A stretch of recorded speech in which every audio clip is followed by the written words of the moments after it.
Ya, Assalamualaikum warahmatullahi wabarakatuh. Kita menunggu Prof. Faisal.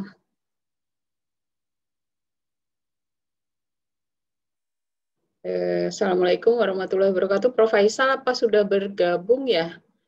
Bentar. Sudah, Dok. Prof. Faisal, mungkin masih sholat. Kita tunggu sebentar untuk Prof. Faisal.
Assalamualaikum.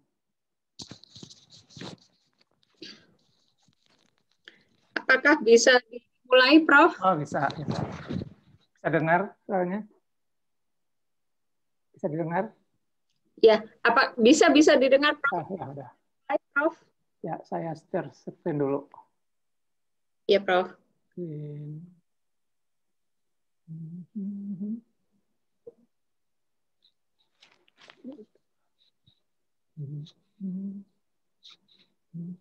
Ya, Assalamualaikum warahmatullahi wabarakatuh. Assalamualaikum warahmatullahi wabarakatuh. Terima kasih, Prof. Faisal. Ini minggu keempat atau kelima ya, Prof? Keempat. Itu ada tulisan yang keempat. Iya, mengenai faal pernapasan keempat. Topiknya pada hari ini mengenai AHDO2 ya, Prof? Ya, dan kurva disosiasi oksigen. Ya. Yang AHDO2 dan kurva disosiasi tentunya sangat penting pada COVID ini, pada pandemi COVID ya, aplikasi klinisnya sangat kita perlukan. Demikian, silakan Prof. Baik, terima kasih Dr. Sita. Assalamualaikum warahmatullahi wabarakatuh. Selamat malam semua, semoga sehat dan baik-baik semuanya.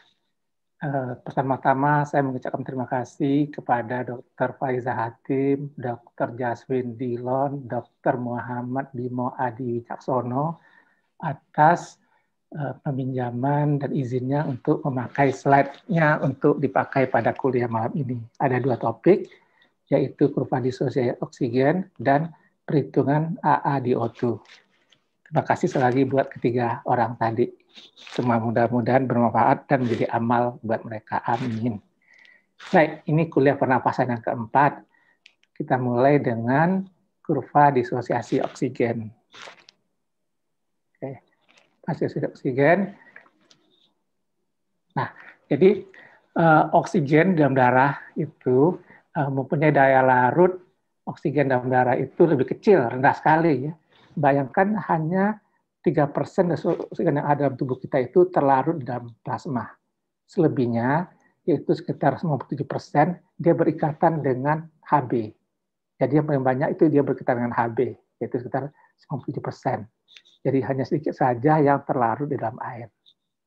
Nah, pada keadaan tersaturasi penuh, maka tiap molekul Hb mengandung 1,39 ml oksigen. Nah, sekarang kita bicarakan tentang saturasi oksigen. Jadi hemoglobin mempunyai dua rantai alfa dan dua rantai beta. Masing-masing rantai mengikat oksigen. Jadi namanya HbO2. Nah, hemoglobin mengikat oksigen sehingga terjadi tersaturasi. Dan saturasi oksigen dengan Hb dipengaruhi oleh tekanan parsial oksigen di dalam arteri. Jadi kalau tekanan parsial oksigen di arteri 95 ml Hg, pada keadaan PaCO2 40 ml Hg, maka saturasi oksigennya 97%. Kemudian pada waktu tekanan arteri oksigen itu hanya 40 ml Hg dan PaCO2-nya 46 ml Hg, maka saturasi oksigennya 70%. Jadi Anda lihat ya, kurva disosiasi itu tidak linear, tapi nanti berbentuk simoid. Nanti akan saya lebih jelaskan waktu kita melihat kurva. Nah, ini kandungan gas ya yang ada di dalam darah arteri dan di darah vena. Nah, jadi kalau gas O2 yang terlarutnya hanya sekitar 0,29, sedang yang terikat, dalam ini terikat dengan hemoglobin itu 19,5. Itu di dalam darah arteri. Kemudian di darah vena tentu dia akan lebih sedikit karena diberikan ke jaringan. Sehingga di darah vena itu yang terlarutnya hanya 0,12, sedangkan yang terikatnya hanya 15,1. Jadi sedikit sekali, ya karena memang sudah dipakai untuk jaringan. Sebaliknya, CO2 pada waktu darah arteri dia cukup nggak begitu banyak, ya 2,62, dan yang terikatnya sekitar 56,4. Nah, yang banyak waktu dia ada di darah vena. Seperti kita ketahui, CO2 adalah hasil dari metabolisme. Metabolisme terjadi di jaringan. Maka hasilnya tentu saja adalah CO2. dengan H2O. Nah, CO2 yang terlarut di darah vena itu sekitar 2,98 dan yang terikat itu 49,7. Ya. Sedangkan N2 dia tidak ada yang terikat dengan Hb, dia hanya ada larut saja. Begitu juga baik pada darah vena maupun darah arteri. Jadi N2 tidak berikatan dengan Hb. Yang berikatan dengan Hb itu secara fisiologis adalah O2 dan CO2. Nah, saturasi oksigen dalam ini adalah presentasi Hb yang berikatan dengan oksigen. Itu maksud dengan saturasi oksigen. Jadi saturasi oksigen 97% berarti Hb-nya 97% berisi oksigen, mengikat oksigen. Kemudian peningkatan saturasi dipengaruhi oleh peningkatan tekanan oksigen. Jadi makin tinggi tekanan oksigen, maka makin banyak oksigen yang tersaturasi di Hb. Makin rendah tekanan oksigen, maka saturasi yang di Hb juga akan makin turun. Peningkatan laju atau kedalaman ventilasi ya, itu juga meningkatkan tekanan oksigen, ya, sehingga dengan demikian meningkatkan saturasi oksigen. Jadi kalau kita bernapas lebih cepat dan lebih dalam, maka tekanan arteri di dalam tekanan oksigen dalam arteri akan meningkat. Dan ini juga akan meningkatkan saturasi. Saturasi oksigen lebih dari 90% meningkat. Ya. Jadi pada peningkatan saturasi oksigen 50%, ya, PaO2 hanya meningkat sangat kecil. Jadi setelah saturasi mencapai 90%, dengan meningkatnya tekanan oksigen, saturasinya meningkatnya kecil. Ini karena bentuknya berupa sigmoid. Nanti pada gambar kurvanya nanti akan saya jelaskan lebih lanjut. Nah, kemudian bagaimana oksigen itu dihantarkan ke jaringan. Jadi ada berbagai faktor yang mempengaruhi oksigen itu diantar ke jaringan. Apa saja faktor tersebut? Satu tentu saja dengan tekanan oksigen inspirasi. Ya, jadi udara yang kita hirup. Ya, tentu saja pada tempat yang tinggi, misalnya tekanan oksigen inspirasinya akan berkurang. Ya, sebaiknya kalau kita berikan oksigen, pada waktu terapi oksigen, maka tekanan inspirasi oksigennya akan lebih tinggi. Selanjutnya, adekuat tidaknya ventilasi. Jadi ada orang yang hipoventilasi, napasnya dangkal, atau dia beradikne, ya, fungsi napasnya rendah, maka saja oksigen yang masuk ke dalam darah juga akan sedikit karena hipoventilasi. Atau sebaliknya, orang bernapas dalam, saja oksigen akan masuk akan lebih banyak. Kemudian, kadar hemoglobin dalam darah. Tentu saja tidak akan sama kalau orang anemi dengan orang yang normal, hemoglobinnya normal, atau orang yang hemoglobinnya tinggi. Ya. Pada keadaan tertentu, orang PPOK, hemoglobinnya bisa tinggi. Begitu juga orang yang berada di pegunungan, hemoglobinnya bisa meningkat. Ya. Nah, itu tentu saja kan berbeda, karena oksigen itu kan berikatan dengan hemoglobin yang lebih banyak. 97% berikatan dengan hemoglobin, hanya 3% terlarut di dalam plasma pada keadaan normal. Kemudian juga afinitas hemoglobin terhadap oksigen. Jadi kita mengetahui hemoglobin bermacam-macam. Hemoglobin fetus akan berbeda. Ada lagi hemoglobin pada orang dengan penyakit tertentu, sickle cell anemia. Ya, sehingga ada hemoglobinnya yang tidak normal. Itu juga akan mempengaruhi ikatan hemoglobin dengan oksigen. Nah, sekarang kita bicarakan tekanan parsial oksigen atau PO2. Tekanan parsial oksigen atau PO2 yaitu ukuran kemampuan paru memindahkan oksigen secara efisien dari atmosfer ke dalam paru. Ya, jadi bagaimana paru memasukkan oksigen ke dalam ke alveol dari atmosfer. Nah, seperti dikatakan tadi, kalau bernapas lebih dalam, lebih cepat, lebih banyak udara yang masuk. Sebaliknya kalau bernapas lebih dangkal, ya, hipopne, diafragmanya rendah, atau beradipne, maka sedikit oksigen yang masuk. Pada keadaan normal, tekanan oksigen di arteri itu antara 80 sampai 110 mmHg. Ya. Kemudian kalau hipoksemia, dikatakan hipoksemia kalau tekanan oksigen di dalam arteri kurang dari 80 mm Hg. Kalau kurang dari 60 mm Hg, kita sebut hipoksemia yang berat. Jadi pada hipoksemia berat, tekanan oksigen arteri itu kurang dari 60 mm merkuri atau 60 mm air raksa. Sekarang, bagaimana penghantaran oksigen ke jaringan? Tentu saja, penghantaran oksigen ke jaringan dipengaruhi. Ini udah, ini balik. Ya, nah ini dia kurva disosiasi oksigen. Lihat, kurva disosiasi oksigen berbentuk sigmoid, artinya seperti huruf S. Kenapa bisa demikian? Ini karena seperti katakan tadi, Hb mempunyai 2 rantai. Masing-masing rantai mengikat 2 oksigen. Nah, pengikatan oksigen terhadap Hb pada mulanya sulit, lambat. Tapi begitu satu rantai berikatan oksigen, maka dia memudahkan untuk pengikatan oksigen berikutnya. Maka Anda lihat, pada waktu awal, kurvanya berjalan lambat atau agak mendatar. Kemudian dengan cepat meningkat terus sampai saturasi mendekati 90. Pada waktu saturasi mendekati 90, dia kurva mulai melandai. Artinya dengan peningkatan tekanan oksigen, kurva naiknya hanya sedikit saja. Dan ini adalah beberapa ukuran yang pada keadaan normal. Jadi artinya pada waktu tekanan oksigen itu 10 ml Hg, maka persen saturasi itu sekitar hanya 13,5%. Ya. Dan kelarutannya hanya sekitar 0,02, jadi sedikit terlarut. Tapi tetap perbandingannya yang terlarut sekitar 3%, yang terikat sekitar 97%. Begitu tekanan oksigen arteri meningkat 20, maka yang berikat dengan hemoglobin lebih banyak lagi. Ya. Lebih dari hampir 3 kali lipat. Maka itu grafiknya seperti ini ya, sigmoid. Kemudian yang terlarut juga seperti demikian. Pada waktu tekanan 90, ya, 30, yang berikatan dengan hemoglobin sudah 57. Waktu 40 menjadi 75, dan terusnya demikian.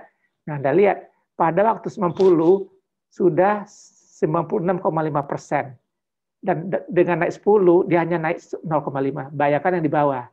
Pada waktu dari 20 atau 30 ke 40, dengan naik 10, dia bertambahnya jauh lebih banyak ya, hampir lebih dari 20, ya, sekitar berapa ini? 19, ya sekitar 18, ya itu naik ya. Jadi makanya dia seperti ini, sigmoid. Jadi tidak sama kenaikan PO2 tidak linear dengan kenaikan saturasi oksigen. Nah, keadaan ini sangat bermanfaat. Salah satu saja manfaatnya adalah apabila tekanan oksigen ya turun ya bahkan sampai 60 tekanannya, maka saturasi oksigen masih 90. Artinya orang masih bisa bertahan hidup walaupun tekanan oksigen di arteri hanya sekitar 60. Ini akan menyelamatkan orang. Ya, pada beberapa keadaan tekanan oksigen terendah, tapi orang masih bisa bertahan hidup karena kurvanya seperti ini. Tekanan oksigen. Coba kalau kita bayangkan, kalau kurvanya linear, ya misalnya kita bayangkan kurva linear seperti ini, ya sampai saturasi. Apa yang terjadi pada waktu tekanan oksigennya sekitar 70, ya saturasi hanya 50, orang sudah meninggal. Saturasi. Kemudian juga kalau kurvanya linear, ini kita bayangkan linear, pada waktu tekanan oksigennya 90, saturasinya sekitar 80, orang juga nggak bisa hidup. Padahal tekanan oksigen sudah 90. Ya. 90, ya, sekitar saturasinya sekitar masih 80, karena kurvanya linear. Nah itulah keuntungannya. Allah Maha Penyayang pada makhluknya, maka kurva dibuat seperti ini, sigmoid. Dengan demikian, walaupun tekanan oksigen di arteri rendah, bahkan sampai 60 sekalipun, saturasi masih 90. Ya.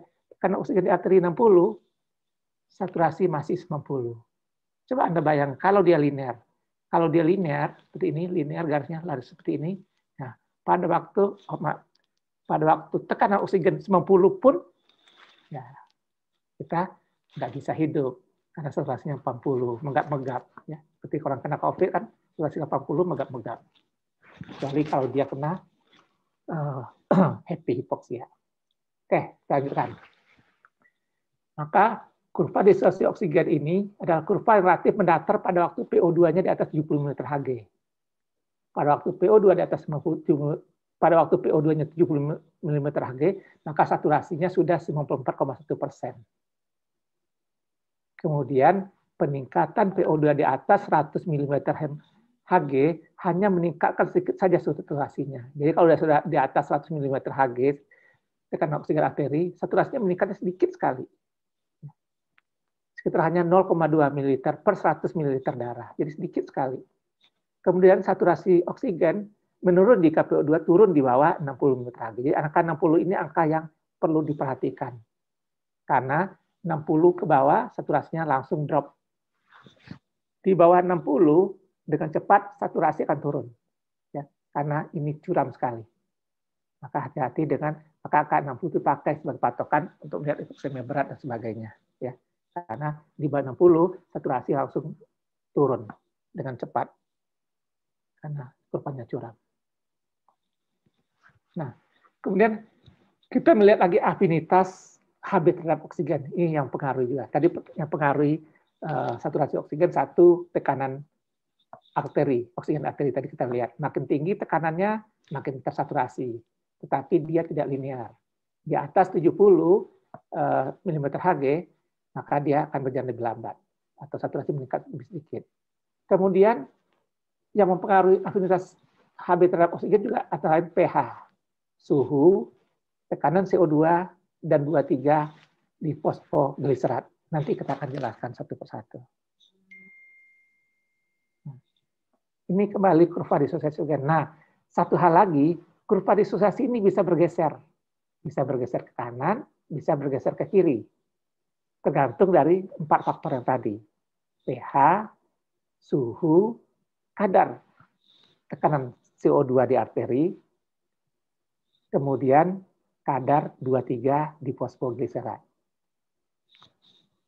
Pada waktu pH-nya turun, ya, dia bergeser ke kanan. Nah, untuk yang lain, Anda ingat pH saja. pH kebalikan buat yang lain. Yang lainnya sama. Sejajar. Jadi pH turun, suhu meningkat, PCO2 meningkat, 2,3 di PG meningkat, kurva bergeser ke kanan. Sebaliknya, pH meningkat, saturasi suhu turun, PCO2 turun, dan kadar 2,3 turun, kurva bergeser ke kiri. Jadi Anda lihat yang berlawanan hanya pH. Suhu, kemudian tekanan CO2 arteri, dan 2,3 di fosfogliserat memberikan efek yang sama untuk pergeseran kurva disosiasi. Apa gunanya kurva ini bergeser? Kita akan jelaskan pada selanjutnya. Jadi ini ya kurva disosiasi oksigen. Dia bisa bergeser ke kanan dan dia bisa bergeser ke kiri. Tadi sudah kita jelaskan apa-apa saja yang mempengaruhi kurva disosiasi oksigen. Ini kurva dalam keadaan normal, kemudian dia bisa bergeser ke kanan, dan dia bisa bergeser ke kiri. Satu, pH. pH melambangkan keasaman. Ya. CO2 ya, yang dihasilkan dari hasil proses metabolisme itu akan menyebabkan terjadi keasaman, peningkatan keasaman. Karena kita tahu CO2 kalau berkaitan dengan H2O menjadi apa? Asam bikarbonat. Ya, namanya saja udah asam bikarbonat. Nah, afinitas O2 ini ya akan menurun. Begitu si O2 meningkat, maka Hb tidak meningkat, oksigennya agak berkurang kalau suasananya asam. Nah, jadi pada waktu keadaan asidosis ya itu Hb meningkat, oksigennya berkurang, daya ikatnya terhadap oksigen berkurang. Sehingga dengan demikian pelepasan oksigen di jaringan juga berkurang. Ya. Karena kalau terjadi asidosis di jaringan oksigen akan sedikit. Maka darah akan mencoba mensuplai, melepaskan oksigen ke jaringan untuk mengatasi asidosis tersebut. Ya, karena kita tahu asidosis berarti CO2-nya meningkat. Sedangkan jaringan butuh oksigen untuk proses metabolisme. Pada keadaan lain, ya, saturasi pada keadaan methemoglobin yang meningkat, maka asam laktat juga akan meningkat, menyebabkan peningkatan keasaman. Nah, peningkatan keasaman tadi menyebabkan pelepasan oksigen di jaringan juga akan ditingkatkan untuk mengatasi kadar tersebut. Maka suasana asam mempengaruhi afinitas hemoglobin terhadap oksigen. Jadi efek pH terhadap afinitas oksigen. Nah, kita bisa lihat di sini ya, pada waktu asam ikatan hemoglobin terhadap Hb ya, pada histidin 46 kita lihat ini peningkatannya akan berkurang. Suasana asam mempengaruhi peningkatan Hb terhadap oksigen. Keadaan lain, tekanan parsial CO2. Jadi yang pertama tekanan parsial oksigen di arteri, kemudian tekanan parsial CO2. Tekanan parsial CO2 tentu akan meningkat kalau terjadi keadaan seperti hipoksemia, ya, atau pada keadaan terjadi gangguan ventilasi, pada hipoventilasi, maka CO2 tidak dikeluarkan banyak ke udara, sehingga tekanan CO2 akan meningkat. Ini juga akan mempengaruhi nanti afinitas Hb terhadap oksigen. Ya. Jadi pada waktu tekanan CO2 meningkat, maka kurva akan bergeser ke kanan. Ya. Jadi pada keasaman juga kurva bergeser ke kanan, pada pH kurva bergeser ke kanan. Kemudian pada suhu, waktu suhunya meningkat, kapan suhu meningkat? Pada keadaan demam, pada orang melakukan tindakan olahraga, ya, maka suhu meningkat. Pada keadaan demikian, oksigen, kurva disulfurasi juga bergeser ke kanan. Selanjutnya, 23 di fosfogliserat. Ya. 23 di fosfogliserat ini dihasilkan oleh erythrosit pada proses glikolisis. Sehingga dalam sel merah, darah merah banyak ditemukan atau kadar 23 di fosfogliserat ini tinggi. Dia berkaitan dengan Hb. Nah, kalau dia berkaitan dengan Hb, maka Hb juga mengikat oksigennya berkurang. Jadi dia seperti berkompetisi dengan oksigen. Kalau dia banyak di Hb, maka Hb akan sedikit mengikat oksigen. Nah, peningkatan kadar 23 dpg ini menggeser kurva disulfurasi ke kanan. Dan penurunan pH akan menghambat glikolisis, sehingga menurunkan kadar 23 dpg. Jadi pada waktu pH-nya menurun, maka glukosanya juga akan terganggu atau berkurang. Dengan demikian, kadar 23 dpg juga akan berkurang. Nah, tadi kan dibilang kalau kadar dpg meningkat, maka kurva akan bergeser ke kanan. Nah, ini ya. Jadi kalau kadar gliko 23 di fosfogliserat meningkat, maka kurva bergeser ke kanan. Nah, sekarang saya akan menjelaskan apa gunanya kurva bergeser ke kanan. Ya. Jadi kalau kita lihat dengan bergeser ke kanan kurva, ya, Anda lihat di sini ya. Kita cari gambar yang lebih jelas. Nih, ya. Pada waktu kurvanya tidak bergeser kanan, pada tekanan PO2 60 ml/Hg, maka saturasinya sekitar 90 saturasi. Ya. Dengan kurva bergeser ke kanan, maka pada waktu tekanan oksigen arteri 60, maka saturasi hanya sekitar 70. Berkurang 20. Jadi apa artinya? Artinya, makin banyak jaringan mendapat oksigen. Di mana kita tahunya?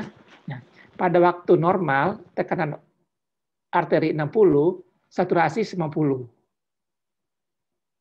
Ya berarti yang ke jaringan sekitar hanya 10 atau 7 ya. Kalau saturasi yang normal 97, berarti 7% jaringan mendapat oksigen.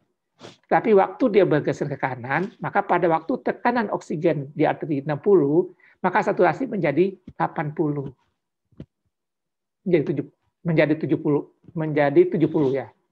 Jadi dengan demikian, kemana 97 asalnya sekarang menjadi 70. Kemana 27? Yang 27 ada di jaringan. Jadi artinya dengan bergeser ke kanan, jaringan akan banyak mendapatkan oksigen. Nah, itu keuntungan dari kurva bergeser ke kanan. Jadi kita lihat kadang-kadang tadi ya, pada keadaan asidosis, pada suasana asam, jaringan butuh oksigen lebih banyak, maka disuplai dengan menggeser kurva ke kanan. Jaringan akan banyak mendapat oksigen.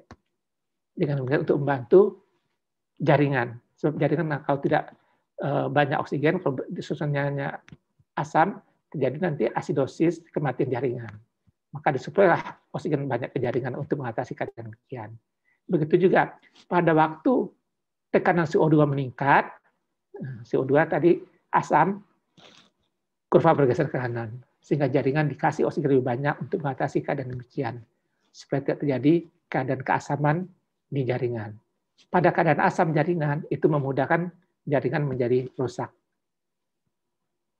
Begitu juga pada waktu suhu. Jadi pada waktu kita berolahraga, pada waktu kita demam, suhu meningkat, maka kurva bergeser ke kanan, dan makin banyak oksigen disuplai ke jaringan. Kita tahu waktu berolahraga, kan dibutuhkan banyak energi. Energi didapat dengan membakar untuk menghasilkan ATP. Nah, peristiwa itu, ya, salah satu bantuannya adalah dengan oksigen. Sebab kalau tidak begitu nanti terjadi pernapasan yang anaerob. Anda tahu anaerob konsekuensinya adalah peningkatan asam laktat. Asam laktat adalah asam. Terjadi nanti keadaan yang asidosis di jaringan. Maka sebab itu, pada waktu olahraga, suhu meningkat, maka kurva bergeser ke kanan, oksigen akan disuplai lebih banyak ke jaringan untuk mengatasi keadaan jaringan supaya jangan terjadi keadaannya asam. Oke, jadi itu keuntungan kurva bergeser ke kanan. Nah, ini beberapa keadaan kurva bergeser ke kanan pada waktu olahraga berat, ya, pada waktu pada keadaan sickle cell anemia, ya, itu juga kurva bergeser ke kanan karena kita tahu pada sickle cell anemia hemoglobinnya tidak mengikat oksigen dengan baik karena ada salah satu rantai betanya alfa aminonya diganti. Valin, glutamat diganti dengan valin, sehingga dia tidak bisa mengangkat oksigen. Maka afinitas Hb pada orang sickle cell anemia berkurang, sehingga dengan demikian juga jaringan tidak akan kurang oksigen. Nah, untuk mengatasi demikian, maka kurva bergeser ke kanan, supaya lebih banyak oksigen diberi ke jaringan walaupun Hb-nya peningkatan oksigennya afinitasnya berkurang. Kemudian waktu demam juga, waktu demam kurva bergeser ke kanan untuk mengatasi keadaan metabolisme yang meningkat. Pada waktu demam metabolisme meningkat karena demam itu adalah panas. Panas dihasilkan dari pembakaran atau glikolisis. Hasilnya adalah energi dan suhu. Jadi pembakaran yang banyak meningkatkan suhu. Nah, untuk makan perlu oksigen. Kalau oksigen tidak disuplai, nanti terjadi asidosis karena memakai anaerob untuk membakar, menghasilkan demam atau menghasilkan energi. Maka disuplai oksigen untuk menghasilkan hal demikian. Kemudian juga pada penyakit paru kronik. Nah, kita tahu penyakit paru kronik kan oksigen, kemampuan paru untuk mengambil oksigen dengan kurang. Maka dengan bergeser ke kanan, diharapkan jaringan tidak akan kekurangan oksigen, walaupun kemampuan paru untuk mengambil oksigennya kurang. Ya, jadi inilah keuntungannya. Oksigen yang dilepaskan ke jaringan lebih banyak, sehingga dengan demikian dia pakai untuk jaringan, sehingga jaringan tidak akan kekurangan oksigen, tidak terjadi keadaan asidosis, seperti saya katakan tadi, dengan segala konsekuensinya mematikan jaringan, merusak jaringan, juga menghentikan proses metabolisme yang normal. Nah, Ada lagi keadaan kurva bergeser ke kiri. Kurva bergeser ke kiri pada beberapa kondisi, yaitu kalau berada di ketinggian. Pada ketinggian, PaO2-nya rendah. Nah, karena PaO2-nya rendah, maka kurva bergeser ke kiri. Nanti akan saya jelaskan apa manfaatnya. Kemudian pada keracunan CO, seperti diketahui, CO akan berikatan dengan Hb lebih kuat, sampai 200 kali dibandingkan dengan O2. Nah, pada keadaan demikian, berarti hemoglobin kurang berisi oksigen. Untuk itu, kurva akan bergeser ke kiri. Nanti kita jelaskan kenapa begitu. Kemudian juga pada orang yang muntah-muntah, yang berlebihan. Karena muntah berlebihan nanti terjadi keadaan yang basah. Jadi alkalosis. Ya. Alkalosis ada kebalikan dari asidosis. Asidosis itu tadi keadaan asam, kurva bergeser ke kanan. Sebaliknya pada alkalosis, kurva akan bergeser ke kiri. Nah, apa keuntungannya? Pada ketinggian, afinitas HbO2 ya, menyebabkan sedikit sekali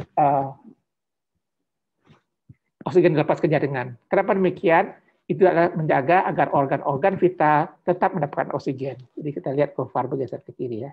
Kurva bergeser ke kiri, mana gambarnya? Ini gambarnya, lupa kita. Oke, kita bayangkan saja ini gambarnya. Nih, gambar kurva bergeser ke kiri. Semoga saya terangkan ya. Oke, ini kurva bergeser ke kiri. Apa saja kurva bergeser ke kiri? Tadi contohnya di ketinggian. Pada waktu di ketinggian, pada waktu ketinggian, kadar PO2 rendah. Nah, jadi kalau pada keadaan normal, misalkan di kita pakai yang 50 ya. Pada tekanan arteri 50, pada keadaan normal, saturasi oksigen sekitar 70. Nah, 70 itu rendah, maka kurva bergeser ke kiri. Sehingga demikian, kalau dia bergeser ke kiri, pada tekanan arteri 50, maka saturasinya meningkat. Ya, meningkat, bisa sampai sekitar 90-an. Nah, pada keadaan bergeser ke kiri ini, di jaringan akan lebih sedikit oksigen. Terus konsekuensinya terhadap jaringan bisa akan kurang oksigen, hipoksemia, dengan konsekuensinya suatu jaringan atau sebagainya. Tapi itu adalah usaha tubuh untuk melindungi organ vital. Karena pada waktu tubuh kurang oksigen, maka tubuh menjaga agar organ vital tetap oksigen. Ada 5 organ vital menjaga: jantung, otak, hati, paru, dan ginjal. Jadi organ-organ tersebut yang disuplai oksigen secukupnya. Organ yang lain dianggap tidak begitu penting, ya, dikorbankan. Kaki, jari tangan, semuanya, telinga, nggak penting oksigen. Nekrosis silakan, ya. Maka Anda lihat di pegunungan, orang kalau kedinginan pada keadaan suhu yang rendah dan juga pada keadaan tekanan oksigen yang rendah, maka tekanan oksigen di udara juga kurang, maka kurva bergeser ke kiri. Dengan demikian, oksigen dikeluarkan secara sedikit, jaringan bisa menjadi nekrosis. Ya. Tetapi orang bisa tetap hidup karena organ-organ vital tetap mendapat suplai oksigen yang cukup. Jadi ini adalah usaha tubuh untuk mencegah jangan terjadi kematian individu. Walaupun mungkin terjadi kematian jaringan di daerah perifer yang dianggap tidak vital. Jadi kurva bergeser ke kiri lebih banyak merupakan life saving ya untuk orang supaya tetap hidup. Nah, itulah tentang kurva disosiasi oksigen. Nah, satu lagi terakhir slide saya tentang keracunan CO. Pada waktu terjadi keracunan karbon monoksida, tadi sudah sampaikan bahwa karbon monoksida ini berikatan 200 kali lebih baik daripada oksigen. Tetapi dengan memberikan oksigen yang tinggi, kadar oksigen tinggi, dia bisa mengusir CO. Ya. Tapi sekali lagi dengan CO berikatan hemoglobin berarti kekurangan oksigen. Maka supaya jaringan tidak kurang oksigen, dia bergeser ke kanan. Sehingga demikian lebih banyak oksigen yang diberikan ke jaringan, mencegah jaringan jangan sampai menjadi kekurangan oksigen atau hipoksemia. Nah, kalau kita berikan oksigen yang tinggi, ya dia bisa mengusir. Ya, jadi ikatan Hb dengan CO itu tidak permanen, bisa diatasi dengan berikan kadar oksigen yang tinggi. Nah, itulah tentang kurva disosiasi oksigen. Sebagai kesimpulannya, jadi kurva oksigennya adalah yang menggambarkan afinitas ya, atau menggambarkan saturasi Hb terhadap oksigen ya, yang tergantung atau berkaitan dengan tekanan parsial oksigen di arteri. Kurva disosiasi ini dipengaruhi oleh berbagai faktor, keasaman, suhu, kadar atau tekanan CO2 arteri, dan kadar 2,3 di fosfogliserat. Kurva ini bisa bergeser ke kanan agar jaringan mendapatkan oksigen lebih banyak. Tadi pada kadar orang olahraga, resiko anemia, keracunan CO, ya, keadaan asidosis, supaya jaringan tidak menjadi asam, nekrosis, dan kematian. Itu gunanya kurva bergeser kanan. Sebaliknya, pada keadaan tekanan oksigen di luar rendah, di ketinggian, pada suhu yang dingin, kurva bergeser ke kiri. Agar sedikit oksigen yang pergi ke jaringan, tapi dipertahankan untuk mensuplai atau memperdarahi atau memberi oksigen yang cukup untuk organ-organ vital, agar orang tetap hidup dan tidak meninggal. Walaupun konsekuensinya jaringan bisa terjadi kematian jaringan. Tapi kan jaringan tidak vital. Orang bisa saja diamputasi, masih tetap hidup. Artinya jaringan perifer tidak membahayakan kalau terjadi kerusakan. Sebaliknya organ vital, kalau kekurangan oksigen, nanti kan kita lihat pada waktu terapi oksigen, berapa lama organ vital itu bisa bertahan dengan kurang oksigen. Kalau organ vital kurang oksigen, berakhir dengan kematian seluruh individu. Itu kurva disosiasi oksigen. Pertanyaannya belakangan aja, kita lanjutkan dulu dengan alveolar arterial oxygen difference atau AADO2. Oke. Ini disumbangkan oleh Dr. Jaswin dan Dr. Bimo Adi Wicaksono. Oke.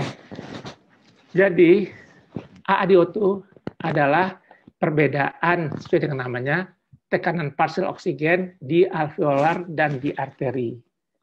Untuk alveolar kita pakai A-nya huruf besar, untuk arteri A-nya huruf kecil. Ya, ini nomenklatur internasional. Pada keadaan normal, perbedaan itu kurang dari 20 ml air raksa antara alveolar dan arteri. Ada yang mengatakan antara 5 sampai 15 ml air raksa. Kemudian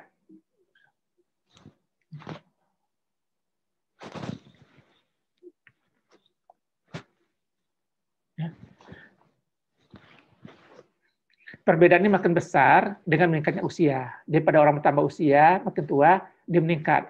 Sehingga normal yang tadi di bawah 20 mm Hg bisa mencapai 30 mm Hg dengan peningkatan usia.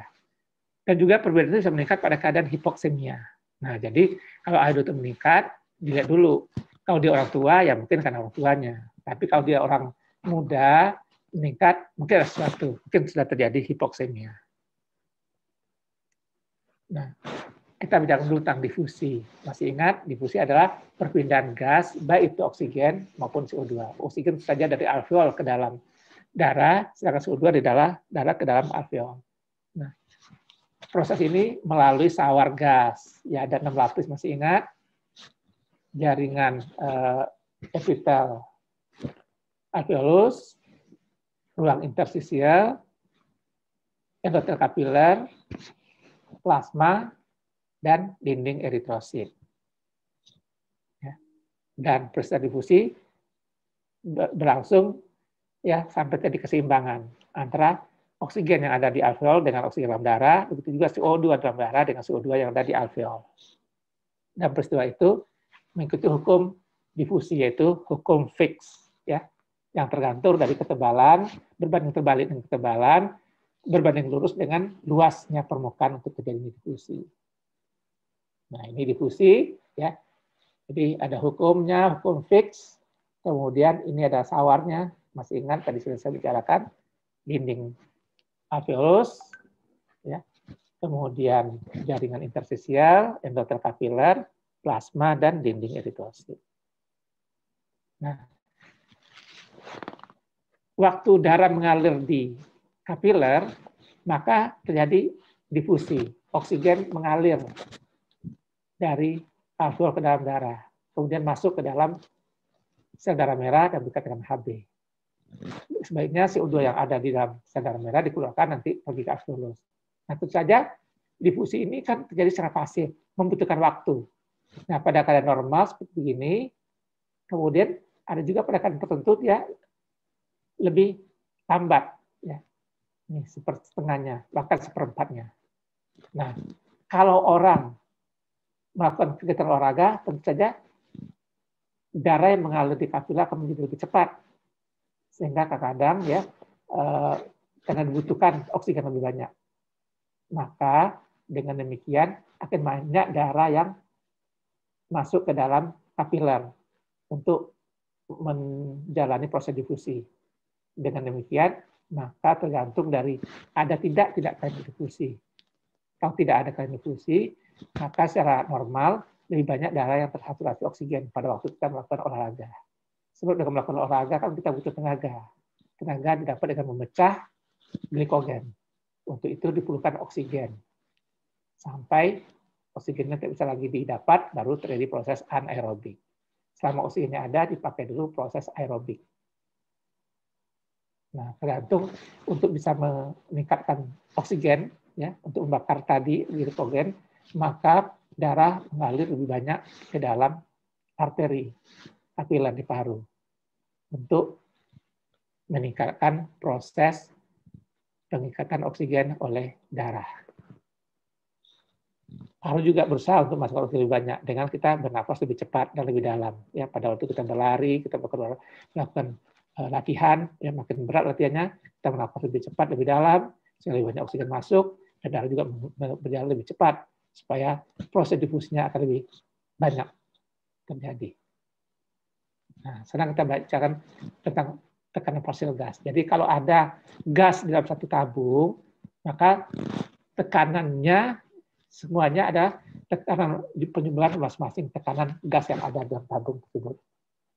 Nah, jadi tekanan gas di masing-masing tabung nanti berkontribusi untuk tekanan secara keseluruhannya.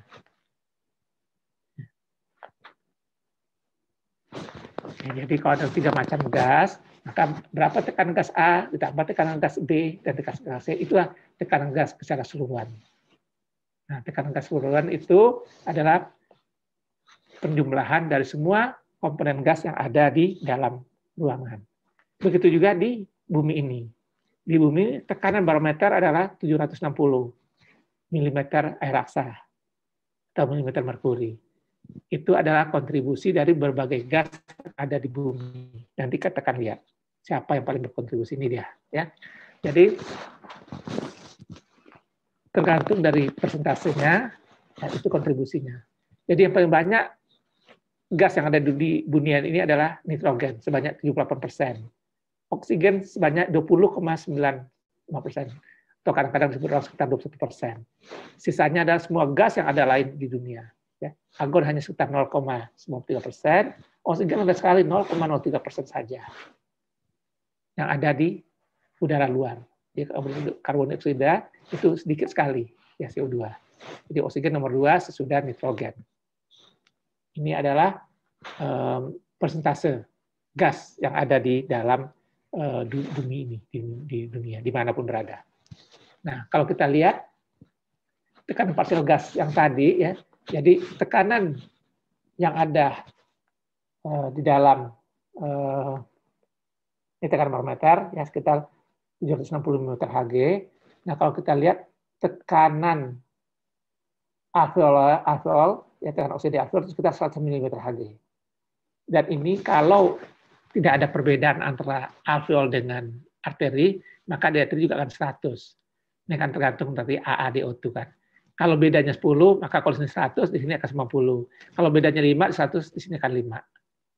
Demikian. Nah, kita nanti lihat apa yang mempengaruhi yang membedakan tekanan ini dengan ini. Yang terakhir tadi ya, difusinya bagaimana. Nah, sebaliknya untuk CO2 yang ada di dalam darah ya di arteri itu sekitar 40 meter Hg. Nah, nanti juga kalau tidak ada gangguan difusi, maka tekanan CO2 di alveol ya, ini gambarnya A besar ada alveol juga sekitar 40 meter Hg. Nah, CO2 berdifusi lebih bagus dibandingkan dengan O2. Sekitar 20 kali lebih bagus difusinya CO2 dibandingkan O2. Maka perbedaan antara tekanan oksigen di arteri dengan di alveol bisa 0, bisa juga lebih, tapi untuk CO2 umumnya rendah sekali. Karena begitu ada CO2, dia langsung bisa dikeluarkan karena kecepatan difusinya jauh lebih cepat 20 kali dibandingkan kecepatan difusi dari oksigen. Nah, jadi ini adalah tekanan partial gas tadi ya. Ini yang ada di dalam alveol ya. Nah, di alveol ini ada 3 gas yang paling utama, yaitu N2, kemudian O2 dan CO2. Sedangkan gas-gas yang lain ya kecuali ada pada keadaan tertentu ya, umumnya bisa diabaikan karena sedikit sekali gas-gas yang lainnya ada di dalam alveol. Nah, di dalam darah juga yang utama adalah O2 dan CO2. Jadi ini adalah darah dari vena ya, yang kaya dengan CO2 dan miskin dengan O2. Kemudian CO2-nya akan berpindah ke dalam alveol dan O2 nanti dengan proses difusi akan masuk ke dalam arteri. Sehingga ini adalah kapiler atau arteri. Ya, nanti darah akan mengalir ke seluruh tubuh, di tubuh di jaringan, O2-nya akan diberikan ke jaringan, sedangkan hasil metabolis yang ada CO2 akan diberikan ke vena. Maka Anda lihat, arteri kaya dengan oksigen, sedikit CO2-nya, sebaliknya setelah melewati jaringan, setelah kembali dari jaringan, vena, maka vena rendah oksigennya karena sudah dipakai oleh jaringan, sedang CO2-nya lebih tinggi karena hasil dari proses metabolisme. Dan ini nanti dibawa ke paru, supaya nanti CO2 keluarkan, dan O2 diambil lagi. Ini adalah pada keadaan yang normal. Pada keadaan umumnya seperti demikian. Oke, jadi perbedaan tekanan parsial oksigen di alveol dan di arteri pada individu normal, ya, ventilasi dan perfusi tidak pernah betul-betul seimbang, ya. Tidak pernah sama antara ventilasi dan perfusi. Ya. Kemudian sehingga ada perbedaan tekanan antara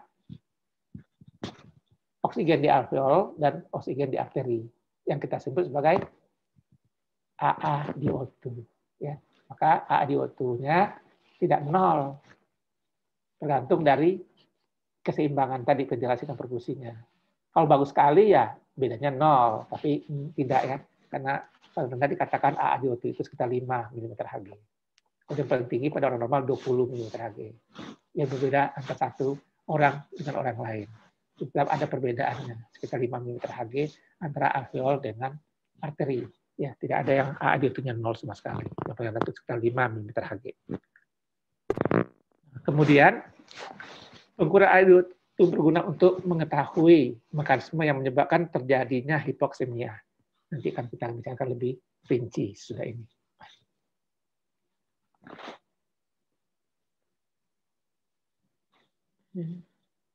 Kok banyak ya? Nah. Jadi AaDO2 itu dapat dipakai untuk mencari penyebab hipoksemia. Jadi kalau ada orang hipoksemia, kita bisa mencoba mengetahui ini hipoksemianya kenapa kira-kira penyebabnya.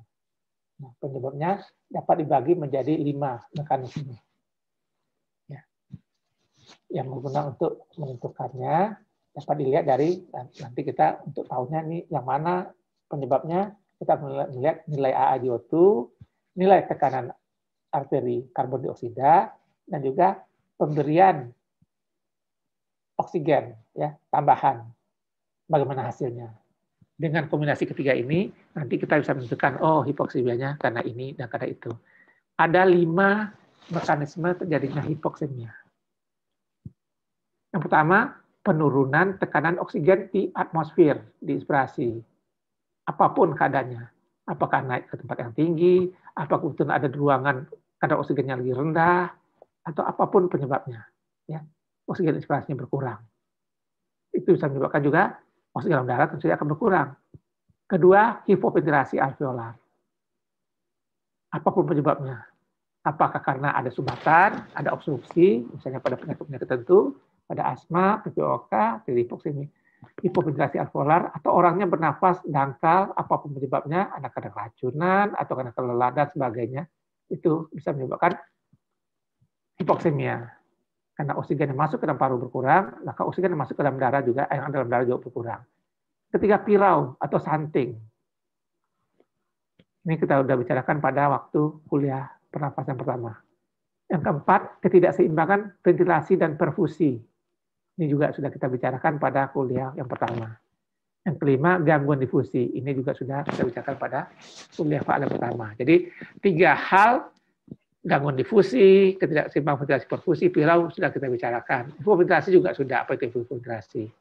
Kemudian penurunan tekanan oksigen inspirasi. Kita akan coba lihat satu persatu. Hipoventilasi, ya. Hipoventilasi terjadi karena penurunan laju ventilasi, apapun penyebabnya. Apakah karena sumbatan, karena obstruksi, pada penyakit asma, PPOK, atau karena orangnya ventilasinya rendah, ya, karena bradipne, atau karena hipopne, atau apapun, ya, yang menyebabkan ventilasinya rendah. Nah, apa yang terjadi? Terjadi penurunan laju pengambil oksigen di alveolar. Karena hipoventilasi, pernapasnya tidak adekuat, maka oksigen yang masuk ke alveolar juga berkurang. Dengan konsekuensinya terjadi penurunan oksigen di dalam arteri, ya, secara proporsional. Karena kan oksigen di arteri berasal dari oksigen di alveolar. Tadi kita sudah katakan pada orang normal itu bedanya sekitar 5 sampai 20. Ambil 5 saja misalnya. Jadi kalau di alveolar tekanan oksigennya 105, maka di arteri 100. Kalau di alveolarnya 100, di arterinya 95. Kalau di alveolarnya 80, di arterinya 75. Ini terjadi turunnya proporsional, tergantung berapa banyak yang ada di alveolar. Maka pada orang hipoventilasi seperti ini, AA-DO2-nya normal. Walaupun dia hipoksemia, tapi AA-DO2-nya normal. Nah, contohnya pada gangguan kontrol pernapasan, ya, ada gangguan kontrol pernapasan dari otak, atau kelainan neuromuskular, misalnya orang dengan sindrom Guillain-Barré, orang dengan miastenia gravis, napasnya tidak adekuat, lebih hipoventilasi, kadar oksigen alveolar kurang, dan darah juga berkurang. Secara personal, atau karena obat-obat tertentu yang menyebabkan depresi pernapasan. Nah, pada keadaan demikian menjadi hipoventilasi, tapi AA-DO2-nya normal. Jadi pada hipoksemia AA-DO2-nya normal, kemungkinan hipoventilasi ini salah satu. Nanti pada akhir akan kita lihat. Nah, bagaimana kita menggunakan AA-DO2 pada keadaan ini? Jadi kita lihat pada hipoventilasi alveolar, ya, CO2-nya meningkat, AA-DO2-nya normal. Kenapa CO2-nya meningkat? Karena kita tahu orang nafasnya tidak dalam, jadi CO2-nya numpuk di dalam alveolar, nggak dikeluarkan. Kalau di alveolar numpuk, dia pergi ke belakang kan, maka dalam darah juga menumpuk, meningkat. Sebenarnya kalau orang nafas dalam, maka CO2 di dalam alveolar turun, maka CO2 dalam darah juga turun. Maka kita lihat orang kalau hiperventilasi, maka PO2 turun, maka orang menjadi alkalosis. Sebenarnya kalau orang nafasnya dangkal, pada orang dengan PPOK, orang dengan asma, kadang-kadang lagi serangan, nafasnya dangkal, maka CO2 di alveolar nggak dikeluarkan, meningkat, maka sebaiknya CO2 dalam darah juga meningkat, maka orang menjadi hiperkapnia, menjadi asidosis. Ya, ngerti ya? Nah, tapi AA-DO2-nya normal karena tidak ada, karena turunnya secara proporsional. Ya. Oke, ini yang bisa dijelaskan. Nah, sekarang penurunan tekanan O2 inspirasi. Misalkan pada ketinggian atau pada kebakaran, kan? Kebakaran oksigen banyak dipakai untuk kebakaran. Jadi kalau dalam suatu ruangan kebakaran atau suatu tempat kebakaran hutan, misalnya di situ mungkin tadi kurang oksigen. Maka Tentu saja menyebabkan kepadatan gasnya menurun keluar ketinggian karena tekanan barometernya turun. Dan penurunan ya tekanan barometer ya, karena tekanan barometer itu turun, maka masing-masing komponen gas juga turun, penurunan kadar parsial gas. Dan di sini juga HA2-nya normal. Ya. Jadi tekanan oksigen O2 menurun, HA2 juga normal karena ya, hipoksimia. Jadi penggunaan HA2 pada tekanan oksigen yang menurun. Ya, jadi kita lihat di sini. PaO2-nya menurun, dan PaCO2 dan HA2-nya normal, karena dia tidak ada hipoventilasi. Maka ada oksigennya turun, CO2 tetap di dalam darah dikeluarkan ke dalam dikeluarkan ke dunia luar. Maka untuk CO2 tidak dia menumpuk. Ya, beda pada hipoventilasi. Dia ada dua keadaan, HA2-nya normal, ya, CO2-nya normal, tapi PO2-nya menurun hipoksemi. Jadi ada hipoksemi dengan peningkatan CO2, HA2-nya normal, itu hipoventilasi. Hipoksemi dengan PCO2 yang normal, HA2-nya normal, itu berarti tekanan oksigen yang di luar yang kurang. Ya, pada waktu ketinggian atau ada kebakaran, sehingga kadar oksigen di luar berkurang. Nah, itu untuk melihat bagaimana kita bisa membedakan hipoksemi penyebabnya apa. Nah, selanjutnya ketidakseimbangan ventilasi perfusi. Ketidakseimbangan ventilasi perfusi bisa terjadi karena ventilasinya terganggu. Misalnya ada sumbatan, ya, ada sumbatan total, maka O2 nggak bisa masuk, CO2 nggak masuk. Maka kita lihat sini tidak ada proses difusi, terjadi ketidakseimbangan. Perfusinya jalan, ventilasinya nggak ada. Jadi perbandingan ventilasi perfusi bisa nol karena ventilasinya nol, perfusinya ada. Di sini pada keadaan normal, ya. Pada keadaan normal, ventilasi jalan, perfusi juga jalan. Sebaliknya di sini, yang terjadi sumbatan di perfusinya. Ventilasinya ada, perfusinya nggak ada. Jadi perbandingannya bisa tak berhingga. Ya. Angka dibagi, nggak ada, si nol, tak berhingga. Nah, ini keadaan normal. Jadi pada keadaan ketidakseimbangan ventilasi perfusi, maka juga nanti kita akan melihat terjadi hipoksemia. Kenapa hipoksemia terjadi di sini? Karena oksigennya nggak masuk, tidak perlu oksigen. Kenapa hipoksia di sini? Karena difusi juga nggak terjadi. Karena penggunaannya nyumbat nggak lewat di sini. Nah, ini kita sebut sebagai ruang rugi alveolar. Masih ingat ruang rugi alveolar? Kalau ini kita sebut apa? Ini pirau. Ya. Ini efek pirau. Tidak ada difusi. Nah, jadi penggunaannya kalau terdapat ketidakseimbangan ventilasi perfusi, maka kita lihat HA2-nya meningkat. Terang aja meningkat. Ya. Kemudian dia bersupport adekuat dengan diberikan oksigen. Ya, kalau kita beri tambahan. Jadi kita lihat sini ya. Ya. Kenapa HA2 itu meningkat? Kalau di sini ya, ini di arterinya, di alveolnya ada oksigennya ada, di arterinya kurang, sehingga meningkat. Di sini juga begitu, ya.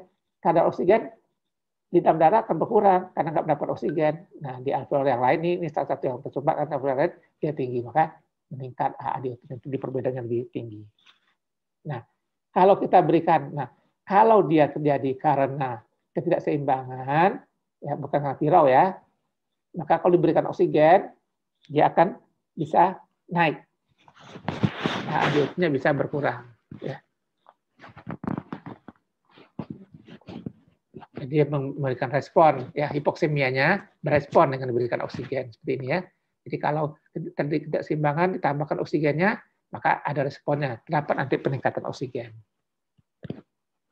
Nah, bagaimana dengan pirau? Pirau, ya ini tadi. Lihat lagi ya, efek pirau. Pirau terjadi kalau apa? Pirau terjadi kalau ada sumbatan di alveol. Maka terjadi pirau karena terjadi proses difusi. Jadi CO2-nya tetap tinggi, O2-nya tetap rendah. Nah, Kalau kita berikan oksigen berapapun, karena ini ada pirau, ada sumbatan, ya ini tidak akan naik. Ya, tidak akan bertambah kadar oksigennya. Itu membedakannya tadi dengan ketidakseimbangan ventilasi perfusi. Selain pirau ya, pada waktu pirau diberikan oksigen berapapun, oksigen akan masuk di sini. Dengan sendirinya tidak akan terjadi peningkatan hipoksemia tidak bisa diatasi. Kembali ke gambar yang ini. Nah, jadi pada keadaan normal, ini X adalah kadar oksigen yang didapat dari pembuluh darah yang melewati alveolar ini. Ini Y adalah di sini. Nah, karena ada gangguan, maka hasil akhirnya juga rendah karena sebagiannya tidak mendapatkan oksigen. Kalau kita berikan tambahan oksigen cuma masuk ke sini, tapi nggak bisa banyak. Sini tetap tidak dapat oksigen. Jadi ini tetap miskin oksigen.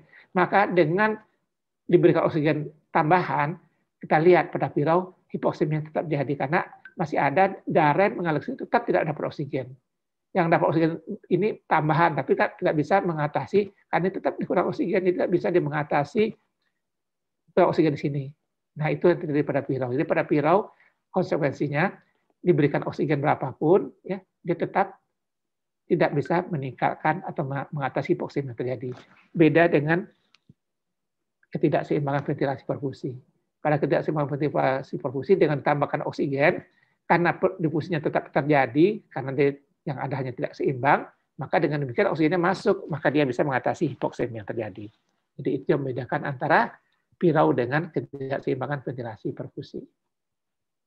Nah, jadi pada pirau penggunaannya, ya jadi HDO2-nya meningkat dan tidak respon bila diberikan oksigen tambahan. Jadi dengan kita berikan oksigen berapapun, 100%, mau apapun kita pakai, dia tidak akan meningkat. Nah itulah dia pirau.